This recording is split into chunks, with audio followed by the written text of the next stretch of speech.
السلام علیکم.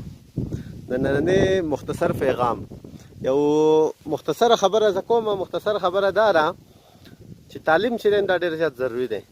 تعلیم څنګه ضروري دی؟ زه د غره سل ته راغلم، دلته یو سړی و، غره سره میلاو شو خو چې زه په سعودي عرب کې یم نو چې څومره بې تعلیمه دي ټول یې په مزدورۍ اخیستي دي، خو زه چې دی نو زه یې په فورمین اخیستی یم. ولې؟ ځکه چې ما اف ای کړی وم. که ما اف ای نه وی کړی زه به یې نه اخیستی. نو ګوره تعلیم چې دی دا په هر ځای کې په کار راځي. دا خبره نه چې ما تعلیم وکړو، ما تعلیم دی چې دی نو داسې کې ما تعلیم دی ما له چې دی نو خامخا ما د ډاکټر کې یا ما د انجینیر کې یا ما د دا کې ما د دا کې، دا ضروري نه ده. ستا تعلیم ستا په هر ځای کې په کار راځي. هنر زده کړه، تعلیم زده کړه او کندو په سره کېده، انشاءالله دا په کار راځي. نو تعلیم ته چاته هم سپک مه ګورئ. تعلیم ستا په هر ځای کې په کار راتلی شي. نن سبا د ګوګل زمانه ده چې ته څه مسله یې، څه قسم مسله یې، نو چې ستا تعلیم یې ته ګوګل کولی شي، چې ستا تعلیم نه یې ته یې نه شي ګوګل کولی. نو هوپ دا خبر به ستاسو په ذهن کې پرېوځي چې تعلیم ډېر زیات ضروري